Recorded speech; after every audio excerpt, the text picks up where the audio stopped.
Hello everyone, I am doctor Jeevesh Yadav. तो आज की क्लास में अपन आयुष जीके का जो 29 नंबर का जो लेक्चर है वो अपन स्टार्ट करते हैं। ठीक है, तो स्टार्ट करते हैं आज की क्लास।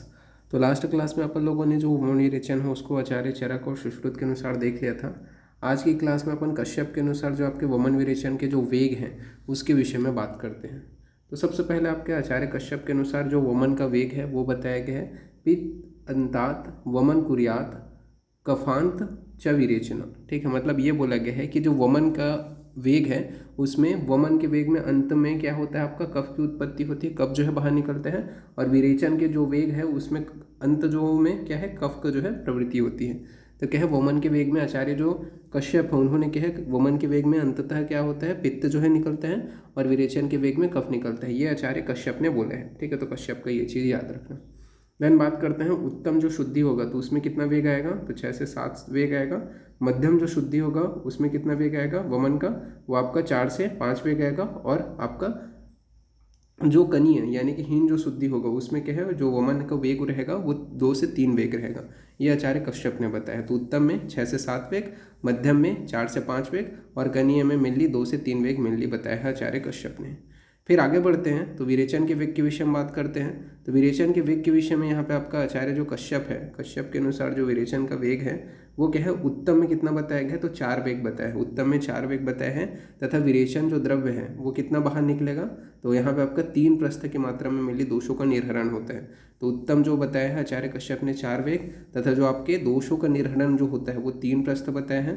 जबकि जो मध्यम वेग है वो क्या है, कश्यप के अनुसार 3 वेग है और जो दोषों का निर्हरण होता है वो 2 प्रस्थ के अराउंड होता है। ठीक है, फिर हीन वेग में क्या है, हीन वेग जो है विरेचन का वो 2 वेग बताए हैं और जो विरेचन जो द्रव्य निकलता है वो 1 प्रस्थ जो है दोषों का निर्हरण होते हैं। तो ये चीज़ आपको याद रखना है। ठीक है, आचार्य कश्यप के अनुसार कि उत्तम में 4 वेग, 3 प्रस्थ दोषों का निर्हरण, मध्यम में 3 वेग, 2 प्रस्थ दोषों का निर्हरण और हीन में 2 वेग, 1 प्रस्थ दोषों का निर्हरण। फिर आगे अपन बढ़ते हैं।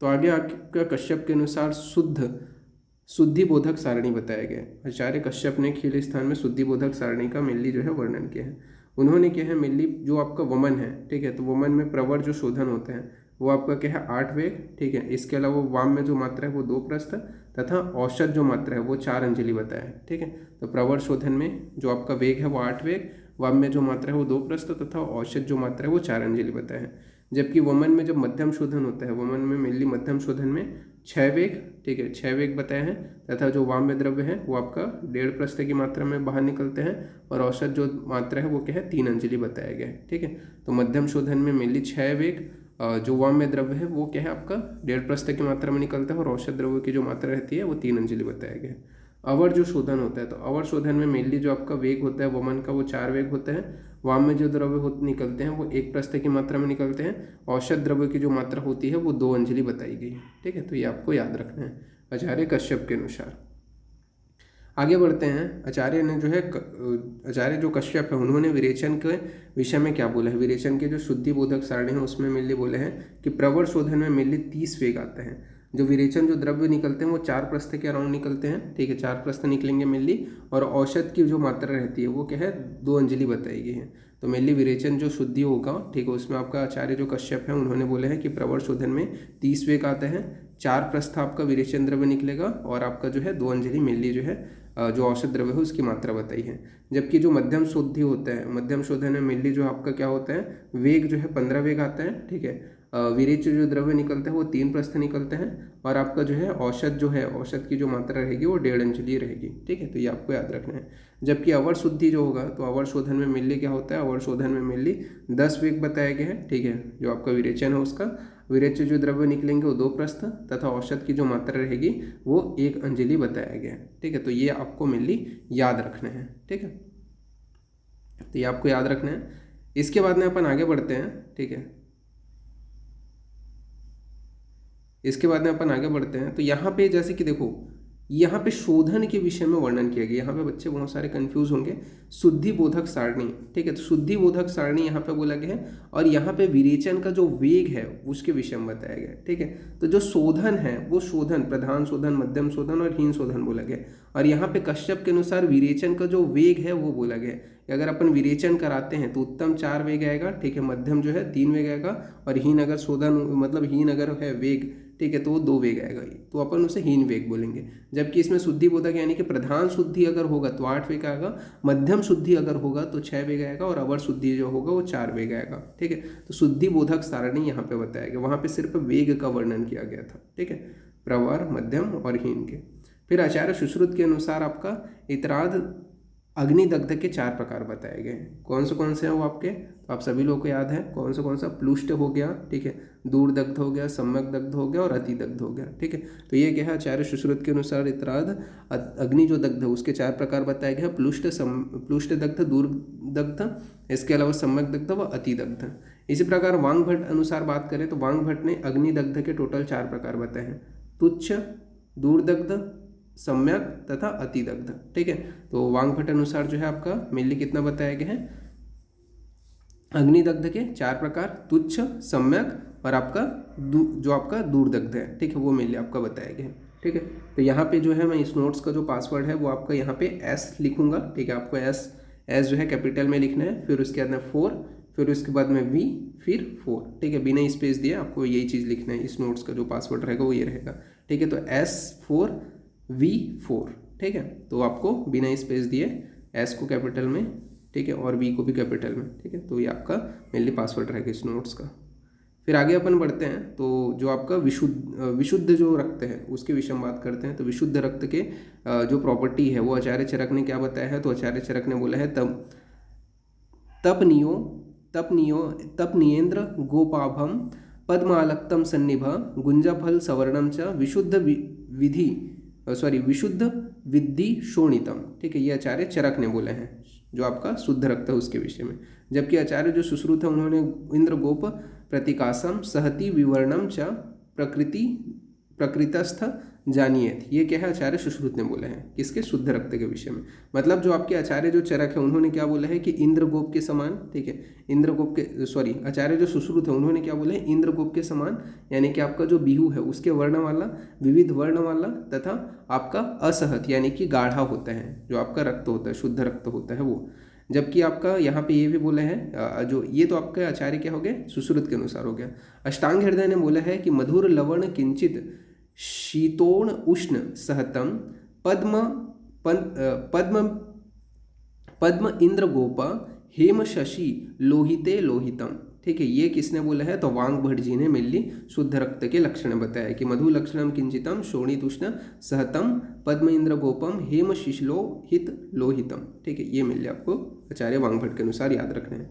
फिर बात करते हैं आचार्य सुश्रुत के अनुसार आपका क्या है, आलेप के भेद बताया गया। तो आचार्य सुश्रुत ने क्या है, आलेप के टोटल 3 भेद बताए हैं, प्रलेप, प्रदेह और आलेप। ठीक है, तो आचार्य जो सुश्रुत हैं उन्होंने क्या है, प्रलेप, प्रदेह और आलेप, ये जो है आपके 3 भेद बताए हैं। इसके अलावा आलेप के भेद के विषय में तथा उसके उपयोग व गुण के विषय में बात करते हैं आचार्य सुश्रुत ने।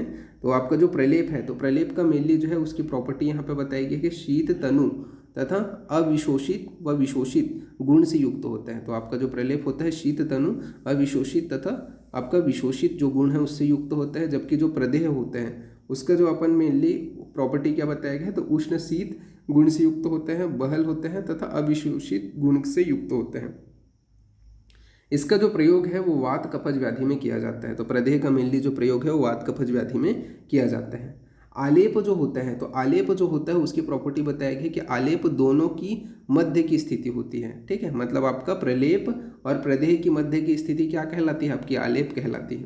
और इसका मेनली जो प्रयोग है वो रक्त पित्तज जो व्याधि है उसमें किया जाता है। ठीक है, यहाँ पे आपका प्रलेप का उपयोग नहीं बताया गया है, बाकी आपका प्रदेह का वात कफज व्याधि में तथा आलेप का पर रक्त पित्तज जो व्याधि है उसमें मेनली प्रयोग करते हैं। तो ये आपको याद रखना है।